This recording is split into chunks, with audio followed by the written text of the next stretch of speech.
It is back, footy for 2024, the day of round zero. So much footy to talk about. Of course, this is the Shelter FootyCast, live from the BackChat Studios. That's the Southern River Boys coming to you from Thornley. We're at socials at Shelter FootyCast, FootyCast at shelterbrewing.com.au, YouTube BackChat. We've got the Shelter FootyCast playlist.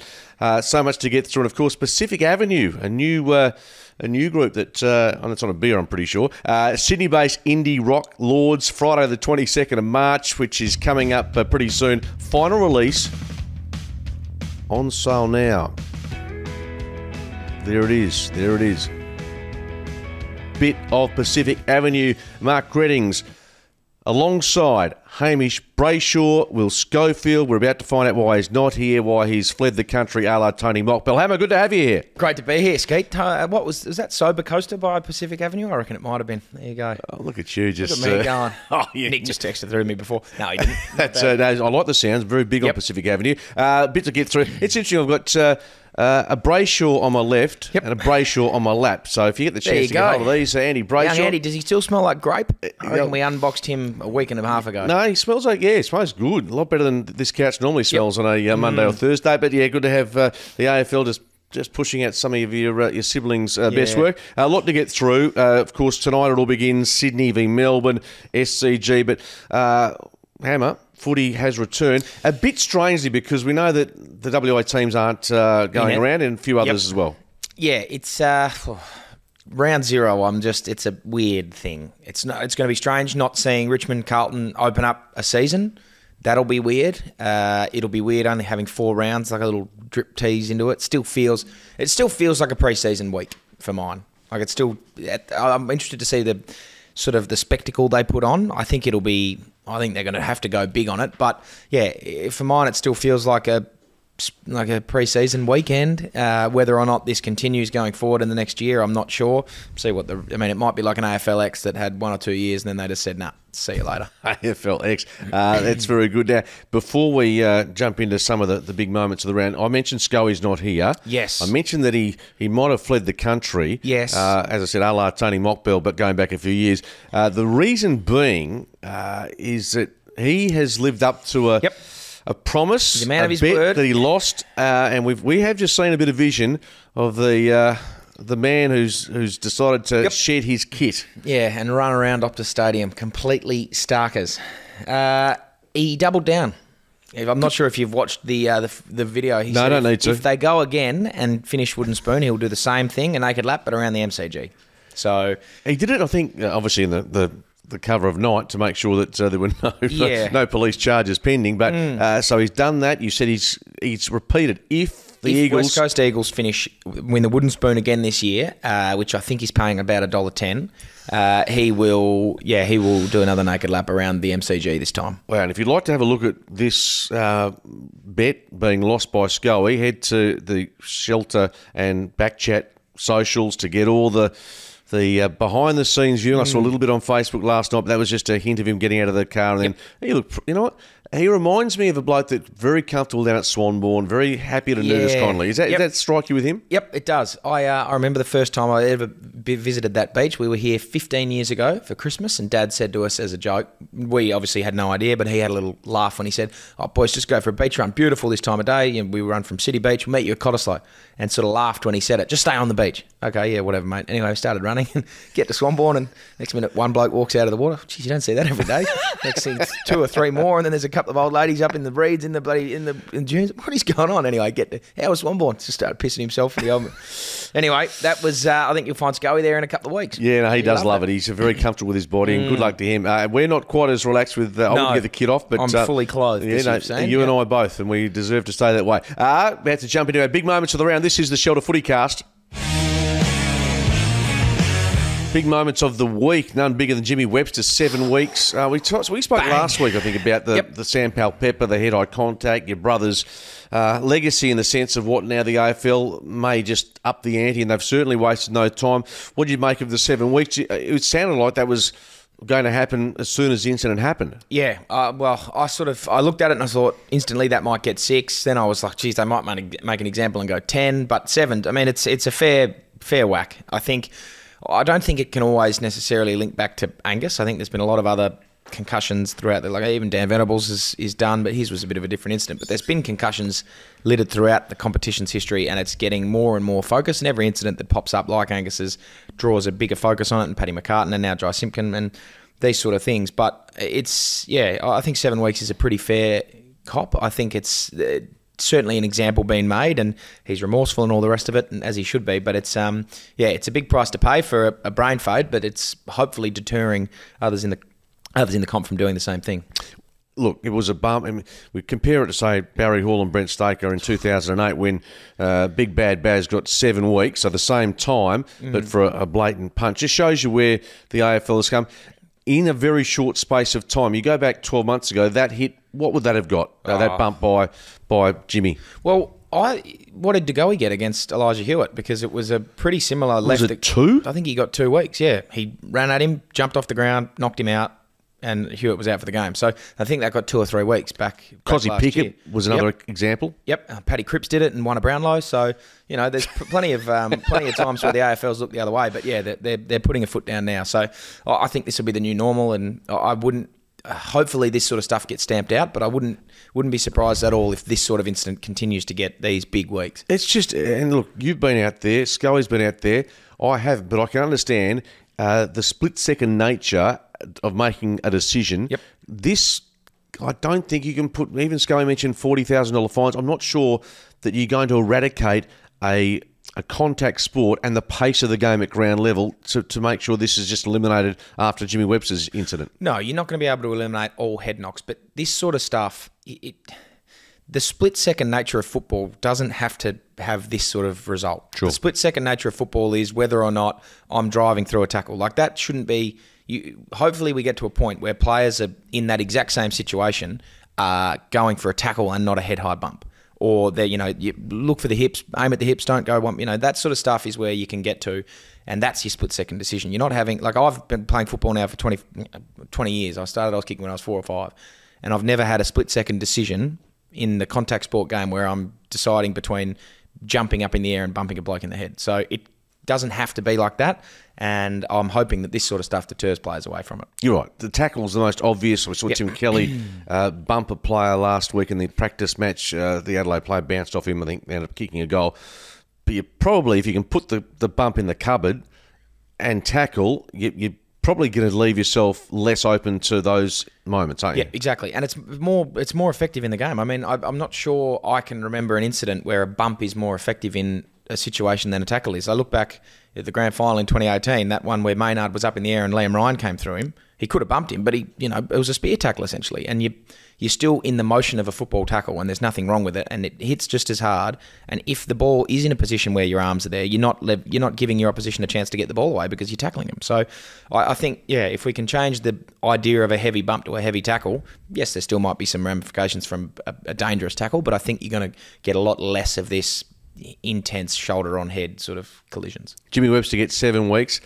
What does Clarko get for coming out and using that type of language on ground, defending his team and his captain? I understand all that, but the AFL's investigating. Is it a fine? Is it a suspension? That's what's been asked. Now, I think if Clarko didn't have such a long rap sheet, it would be pretty simple. The fine might be 5, 10, 15 grand, whatever.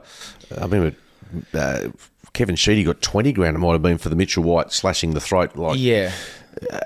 There's some in the media and some in footy think that he should be suspended.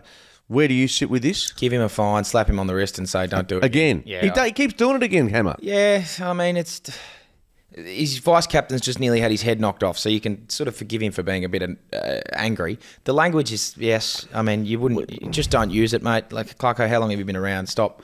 That language is used on a footy field regularly, I would have thought. Yeah, it does need a change, but I think it's just, again, you can't have as many slaps on the wrist as you sort of, you can't just hold your wrist out whenever you're in trouble. Sometimes you do have to drop a suspension, but I think given what happened with Simpkin and his vice-captain and there was aggression and whatever, fine him, move on and hurry up with the game. Okay, before we get into our ladder predictions, and of course give us selections for our round 0 matches, 4 matches in total. Big story out of Fremantle this week, Sean Darcy injured, arthroscope required.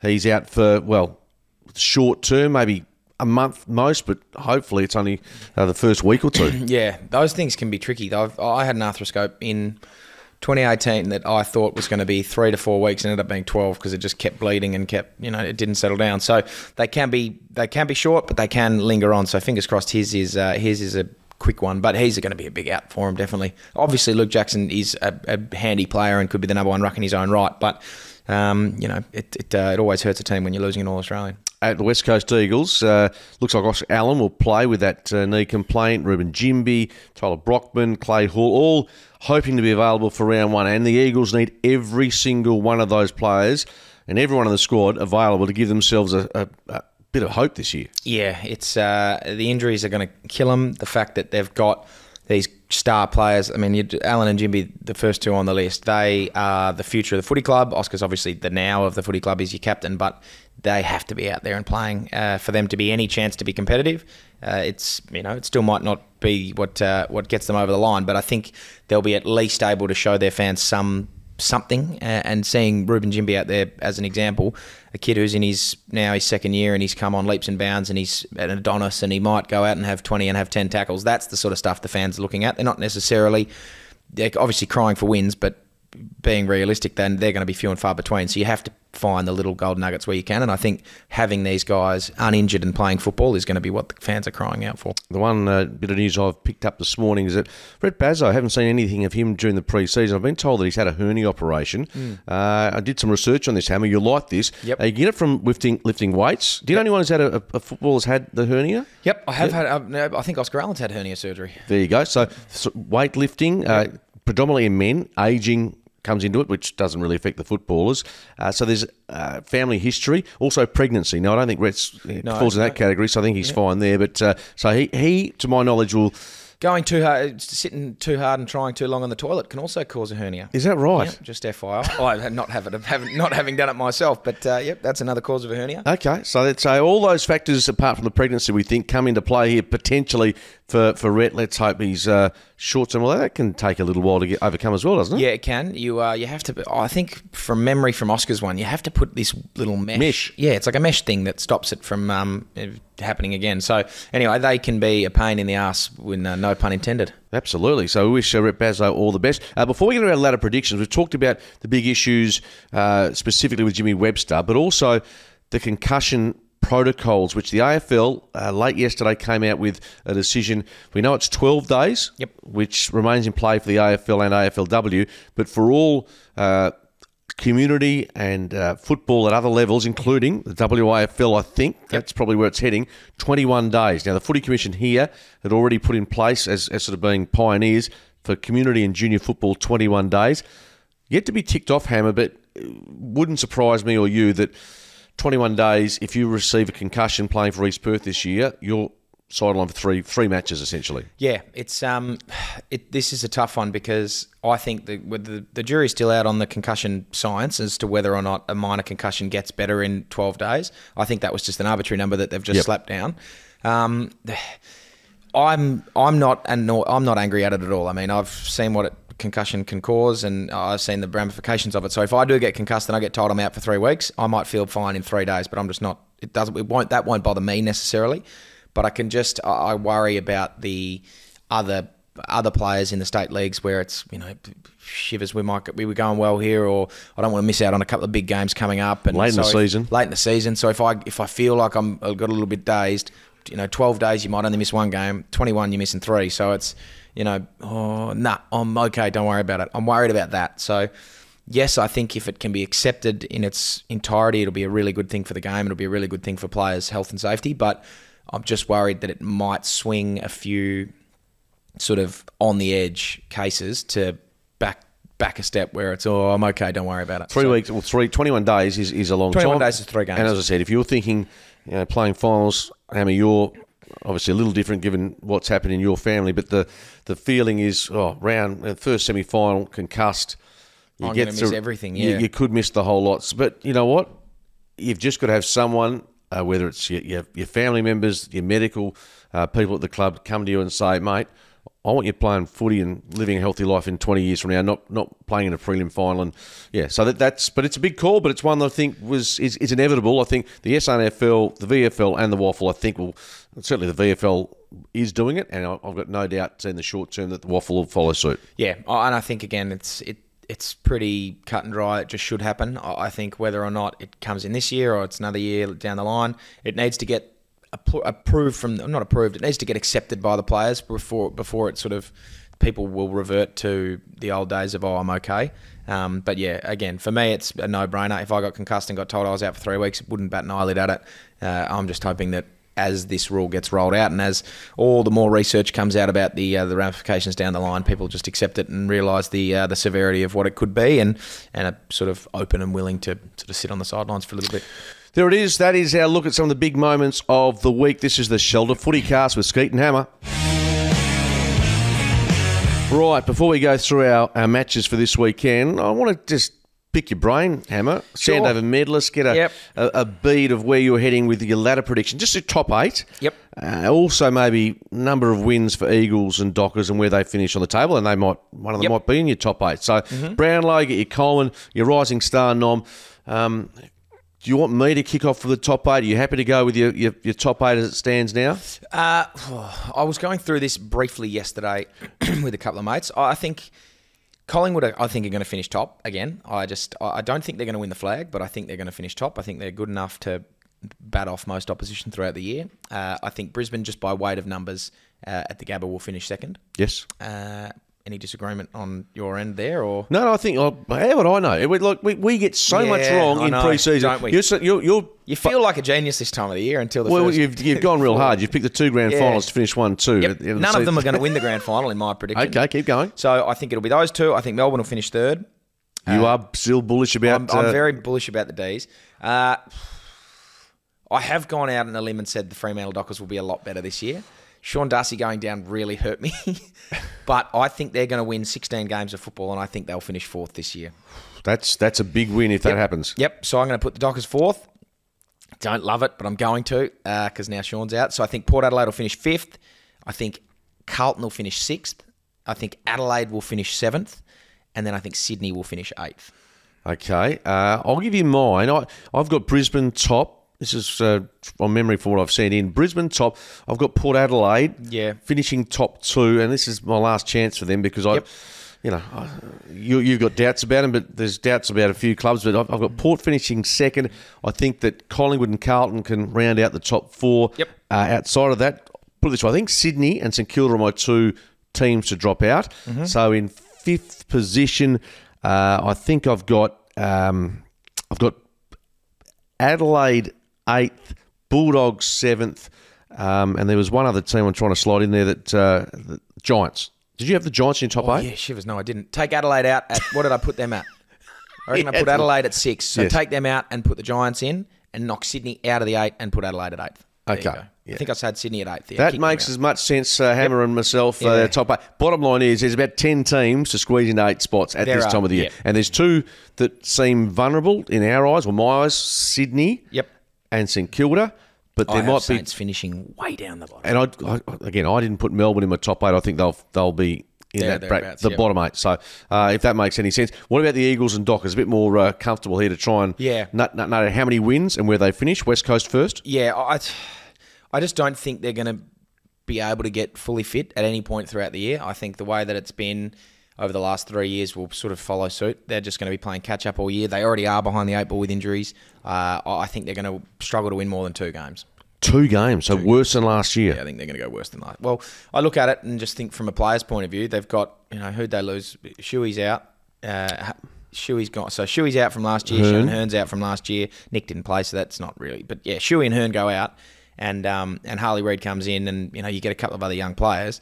It's going to take him those young guys a while to take over what they've lost. So I think and they haven't got any fitter. They've all got everyone's still injured. So it's going to be hard for them to get better this year, I think. Okay, you've got the finish. That means finishing 18th. Finishing 18th and having 2 wins. Yep. I'll be a bit more bullish about them or buoyant. I think let's go 5 wins. I mean, just to It'd be nice. I mean, they won 3 last year, Yep. and providing McGovern and Yo and Kelly and all their key players, Oscar Allen, are fit, maybe they can snag another win or two. So I'll give them 5, which doesn't still put. I think they still finish last with 5, if that makes sense. It might be 4, but it's hard to put a club below them from what we've seen last year and the start of this year. So wooden spoon again. Hoping 5, but it could be 2 or 3. I hope it's not 2. It'd be Jesus. It'd be a terrible. Yeah, it'd be terrible for it to be 2. And I'm not tied to them from a employment position anymore, so I can be a little bit more honest. I'd love to see them win 5 or 6 games. You'd love to see Elliot Yeo be back to his All-Australian best and have 30 and kick 3 and be giving it the finger wiggles after he's bombed one from 50. And you'd love to see that sort of stuff. I'm just the reality of injuries and the way that they're at, it's just going to be real hard. Yeah, the list's not overly strong from what we've seen this pre-season. The Dockers, now you've got them winning. Yeah, I've got them winning 16 games and finishing 4th. I made that prediction about 3 days ago before Sean Darcy went down for the first 2 months, which is going to be, that'll be disappointing. But I still think they're going to be good. I think Nat Fyfe is as fit as he's been in years, and he's, I think, still one of the better players in the competition, so he's going to be massive. Hayden Young coming into the midfield gives them a really good look through there. Their back line's as rock solid as anyone in the competitions. Their forward line is the issue. So it's going to, for them to be in the position that I've put them in, something's going to have to click, and they're going to have to click well. I still think they can. They've got all-Australian quality through the back line and the midfield. Their forward line. I think guys like Josh Tracy are going to have to step up and have a big year and be that focal point that that they wish Tabernar had been over the last few years. I think Jai Amos is going to have a big year. Your young, smaller guys like Switkowski and the little fleet down the bottom there have to be at their electric best. But I think if they can click, they're going to be, they're going to be a really good side at Optus and away. So, I've got them very, very bullish. Obviously biased, but that's my prediction for the Dockers this year. And Andy, is he playing the same type of role as last year, just from what you've seen? Yeah, he will do, and it'll be him and Caleb will very much benefit. Probably Andrew more so than Caleb will benefit from having Fyfe in. I think the way, and when he dominated a couple of years ago, it was he'd have 35 touches and he'd have 10 of them contested, and he's as fit as any player in the comp in terms of his gut running, and his ability to get on the outside of stoppage and get used is unlike a lot of other midfielders in the comp. Caleb gets in and wins his own ball more so than Andrew does, and having Fyfe to be in there, and no one can tackle him. And he said this. I might have said this the other week. He in that Pracky game, it was just, boys, I'm going to run past, I'm going to draw 2, I'm going to catch the ball above my head and I'll give it to you. And so that sort of stuff Andrew is going to benefit a lot from. So he'll still be in that inside-outside midfield role. But, I think he'll have a real benefit from having Fyfe back in the team. I've got them finishing 9th. Right to the last round, I think they'll be in the mix. I think their season, and this sounds very simplistic, I think their season can be immeasurably better in the first 2 weeks. If they can knock over Brisbane at home and North away, I think they are on the path, because we saw what happened last year. And if they start 1-4, and it's just too hard to catch up. That's, for me, first fortnight is critical. Yeah, couldn't agree more. I think the Brisbane at-home game is going to be huge for their confidence, and then the solidifying nature of that second game. So they lost North Melbourne in the first 2 rounds last year. St Kilda round 1, and then North at home in round 2. So that killed them, and that was after the siren debacle and whatever. But for them to be able to knock, if they can get through, if they can be 2-0 after 2 rounds, the confidence will be buoyed. The fans will be, here we go, we're on for a good year, and I think it will set them as a legitimate team, and they'll have that feeling internally. Obviously, you go 0-2. The inner workings of the club are still going to think they're not going to. It's not going to drop off a cliff after two weeks, but externally, and then for the confidence of a team, the first 2 rounds, especially the 2 games they've got, are going to be massive. Points in the bank are critical. Okay, let's go through some individual stuff. Brownlow medalist for this year. Clayton Oliver. A real roughie. Yep. Wow. Clayton Oliver, I think, with the weight of the world on his shoulders, he's had all the media hitting him from left and right, and he's had a lot of off-field issues. But people are very quick to forget how good he is on the field, and he's going to be back. I think he's going to have a fully fit year, and he is going to be incredibly difficult to beat. So Clowry's going to win the Brownlow. That's my prediction. After just an off-field nightmare of an off-season, he will come back and prove everybody wrong and win the Brownlow medal. That's huge. Hammer's big call is for Oliver to win the Brownlow. I know it sounds obvious, but if Jay Dacos plays the full... Dacos? Dacos, should I say. Yeah. If he plays the whole year, then... which he didn't do last year, he wins it. So I think so. I mean, it's very hard to argue with it. People tried to tag him last year, and he went forward. People tried to let him go, and he goes in the midfield and off halfback. He can find his own footy. He's just a very, very complete footballer. And he's going to be, again, he'll be right up there. He's probably earned his favouritism. I can say he would be favourite as we speak, and the Bont would be around the mark. But your man... Clary, I think you'd get $15 for Clary at the moment comfortably, if you wanted to. I think, yeah. No, you are a Melbourne man of sorts, but that's showing some loyalty. The Coleman medal, there's probably, obviously, only 3 or 4 real prospects, but which one have you picked out? Nick Larkey for mine. I think he kicked 71 goals 71. In the second worst team in the comp last year. They're going to be a lot better. I think based on what I've seen from their pre-season games, North Ball is just, we don't have a very good defence. Sweet, let's just kick as many as we can. Get the ball going forward at all opportunities. They don't really have another key forward.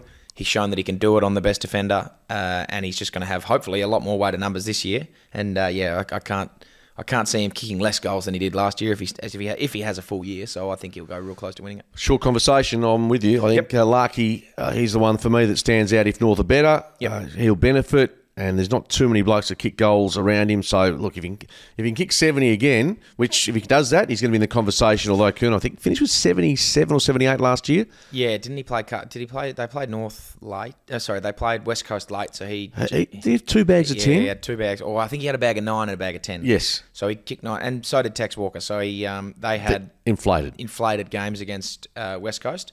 But yeah, I think Larky's going to be pretty hard to go against. Rising star. I think George Wardlaw. I think North Melbourne are going to be a lot better. He falls into the category of, yes, he's in his second year, but he's played less. He's played I think it's less than 10 games in your first year and you qualify. Yep. From what I saw from him last year, he's a talent. He's a star. They've got a couple of new guys through there. This McKerchik bloke is looking to be very, very good, and obviously they've got some talent in their young players like Davies Uniacke and the rest of it. But I think he's just going to be an unassuming young guy that just goes about his business and dominates. There's a lot of talk about Harley Reid. There's a lot of talk about the other draftees this year. But I think he was picked 3 or something last year, and I think you're going to be, people get carried away with the young draftees from this year, but he's lucky enough to fall in the category where he still counts, and I think he's going to be, I think he's a very, very, very good player and will be a very good player for a long time, and he's going to cement himself this year. Okay. What about this kid from the Bulldogs, Riley Sanders? Yeah, he looked very good. The obvious one is say Harley, which we'll see so much of him. But yeah, this kid's going to be, I think, pretty handy come end of the year when we look at the seasons they've had. So providing he stays sound, I'm going to put him as a bit of a, I won't say smoky, but someone that wouldn't be spoken of as much here as over on the East Coast. So he's a guy, I think, young man that can do pretty well. There we have it, our ladder predictions, Eagles, Dockers, Brownlow, Coleman, Rising Star. This is the Shelter FootyCast with Skeet and the Sandover medalist. All right, let's jump into round 0, which begins at 4:30 SCG this afternoon, you little beauty. Let's go through some of the selections. Clayton Oliver, your man, selected, named, will play. Jack Billings from St Kilda comes into the side. Caleb Windsor, who had that really nice moment in a practice match to debut for the D's. One of 3 debutants. Sydney, no Mills, no Parker, no Adam. And Adams, of course, Taylor Adams is missing. Grundy and Jordan to make their debut, respectively. And Lewis Melican has been named as a third tool. The Pelican. The big Pelican is out and about, and a lot resting on the shoulders of Logan McDonald. How's this game going to be won? I'm guessing, given that you've got Melbourne flying, they will make a statement tonight. Yeah, I think they will. Sydney are going to be good, especially at home. I just think Melbourne have got too much firepower. I say this every year, and they sometimes disappoint me, but they've got too much firepower across the ground to be midfield-wise. Yeah, they're. I've got Melbourne winning the premiership, and I've got Clayton winning the Brownlow, so they're going to be a threat. But I think, guys, Max Gawn is going to really relish this new ruck rule. I think Yes, which is the stiff arm go. Brodie Grundy's a very, very good player and an accomplished ruck in his own right. But Gawn's as good as there has been, since Dean Cox, and so it's going to be his year, I think, to really enforce himself, and that'll help Melbourne. But they've got young talent all across the ground. Their stars are stars, but guys like Judd McVie, who's only in his second or third year. These sort of guys, Jake Bowie, even Cozzy Pickett is still young, but they've got young talent, Charlie Spargo across the ground that can really bolster the likes of Oliver and Petrarca and Gawn and Lever and Mark. They've got enough quality players that those second-tier guys, third-tier guys that are starting to really play well are going to get them across lines in games like this. And, I reckon they're going to make a real statement to start the year. Yeah, hard for Sydney, albeit at home. You would never discount them. They're always very tough. But Logan McDonald, no Buddy moving forward. Yep. Relying on Papley and Isaac Heaney to help out. Just wondering where they're going to be able to get the midfield drive against the likes of Petrarca, Viney, and they're missing that. The grunt of Parker shouldn't be underestimated. No, absolutely not. He's been doing it for a long time. But you lose Buddy for this game, and you've got Logan McDonald and Joel Amartey playing on Stephen May and Jake Lever. So you're going to be hard pressed to kick a big bag as a tall forward, and if you can, well, you're well done to you. But it's going to have to be those smaller players that go about doing it, and Isaac Heaney might have to bob up and kick a few, and Papley might have to bob up and kick a few. So, scoring is going to be tough for him. And then I just think the weight of the midfield power for Melbourne is going to be a bit too much. In a nutshell, what's happened over the off-season with the drug allegations, the Clayton Oliver situation, of course, Angus's retirement, is it going to be solidifying amongst the group, or do you think they get the sugar hit early on, and it's going to be tough as the season wears on if more stuff comes out? Yeah, I think it's going to... Winning doesn't sandpaper over the cracks, but it certainly helps. And I think there is a lot of stuff going on off field at the footy club, good, bad, and indifferent. There's a lot of stuff going on, and I think that sort of galvanises a playing group and can make them just sort of headstrong and focus. And yes, there's lots going on outside, and it's a very cliched thing to say in a football club, but don't worry about the outside noise, boys. We focus on ourselves.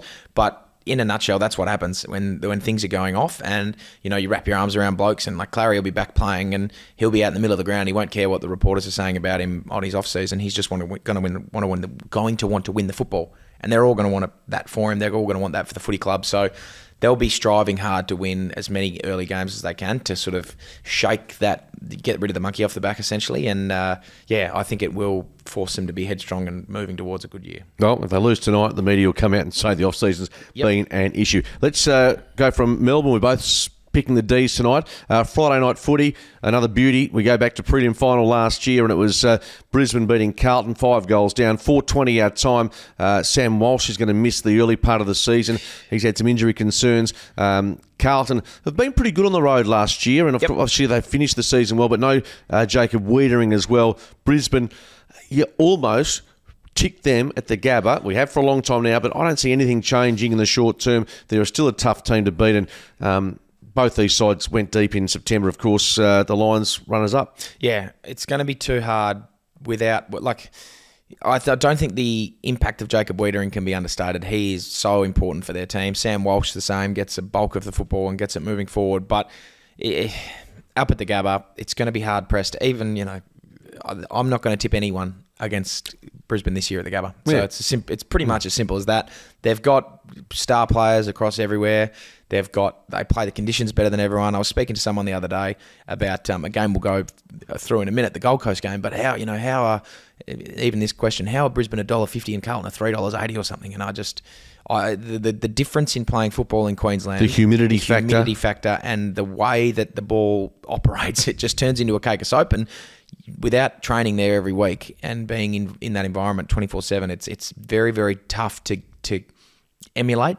At West Coast, whenever they would go over and play there, the balls would be in the buckets of Johnson's baby oil, and that's how you'd be training. You'd be doing touch with slippery footies to get used to it, but that's what they do every week. So it's the home ground advantage for these Queensland teams is massive, and for a team with as much star power as Brisbane, it's just going to be too hard to overcome. Yep, we're both picking the Lions to win tomorrow at the Gabba, and that's going to be still a terrific match because the Blues, so a lot of expectations on them this year. We go to Saturday afternoon, 12:20 our time. It is the Suns versus Richmond, the Damien Hardwick Cup. Big news breaking this morning, confirmed with that, they're calling it the corked calf, is that Dusty Martin will not play. Toby Nankervis is out. They've got some issues, Richmond, with their big names. Can they get Gold Coast first up in Queensland, or is that going to be too big a mountain to climb? I think it's going to be too big a mountain to climb. This is the game that I was talking with a mate about. How come Richmond, why aren't they clear favourites? And I spoke to them about this Queensland thing and the fact that it is such a different place to play in. And, albeit these two teams aren't Goliaths of the comp yet, and Gold Coast is certainly building to be a good side and they've got a lot of good players. I just think it's the home ground advantage for them and the conditions are going to suit. Obviously, Hardwick knows a lot about Richmond and he's going to be able to coach a side against them as well as anyone else. But, yeah, I just think it's going to come down to these teams will be both sort of top of the bottom 8, if that makes sense. But they'll be there or thereabouts. But I just think this is a game where Gold Coast will need to win and will have the benefit of being at home and enjoying those conditions a bit more. Yeah, Adam Uze, new coach for the Tigers. We wish him well. And Big King re-signing, extending his contract at the Suns, which is huge for them. We're both picking the Gold Coast Suns to win. The final game, which pretty good 4 games, but this is arguably the best of the lot, with the reigning premiers heading to Giant Stadium up against the Giants 420. Bit of pre-season verbals between Mason Cox calling Giant Stadium a showground for livestock. We've got Dave Matthews from the Giants having a crack back, calling it D-grade comedy, even suggesting Big Coxie might not even be selected. So clearly the Giants hate Collingwood. There's a nice rivalry there. We go back to the prelim final last season. But bottom line is, this should be a cracking game to finish off the weekend. Yeah, it's this is the one that I think everyone's looking forward to. And they've done, whether or not it's a real beef or whether it's been fabricated to sell tickets, they've done an exceptional job at building this rivalry off realistically only sort of 2 games from last year. They had a couple of real good hit-outs and that stoush has turned over the off-season and they've been firing at social media. The Giants' social media team are wonderful and do an excellent job at sort of drumming up interest about all sorts of things. And, they've had a lot of back and forth with Collingwood, and I think this game's building up to be a cracker. Giants, I think, are going to be a lot more improved and a dangerous team, but as much as I love them, it's going to be hard-pressed, I think, for Collingwood to be losing many games this year. They're very, very good. They've got a very fit side. They've got a strong team.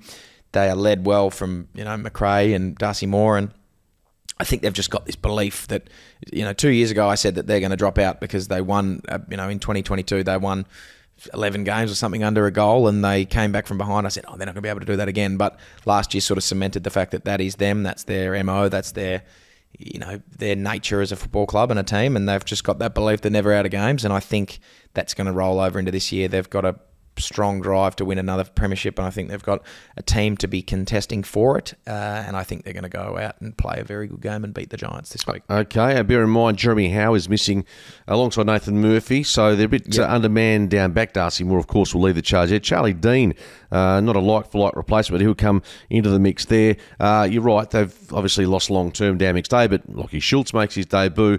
There's a lot to like about them, but the Giants, for their part, can they replicate what they did under Adam Kingsley first year? That's the question mark. We'll find out on the weekend. Their midfield is always very good, and hopefully this match lives up to its billing. I'm going to just vary my selection to you. I'm going to tip the Giants, albeit you're right, always loath begrudgingly. To go.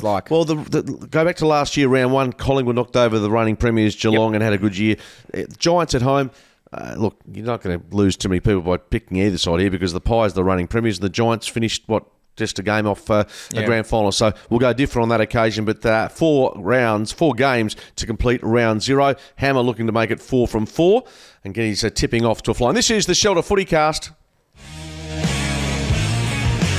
Just about wraps it up for this round Thursday, 0. round 0. Of course, we'll be back on Monday to do the whole recap. It's not sure Scully's going to be back in town. He may be. We'll wait and find out on that on Monday. Touch and go, but he's got to obviously find out if he's been charged with naked indecent exposure after his lap around Optus Stadium. So make sure you check out the socials and find out exactly what he did. Get behind your footy team this weekend. We'll be back on Monday to wrap it all up. Go onto all our socials to find out more about what's kicking around in the world of footy. Hammer, Good luck in your first practice match against Thank you very much. this Yep, weekend. Subiaco this Saturday. Can't Looking wait. forward to it. Footy is back. We'll catch you next time on the Shelter Footy Cast.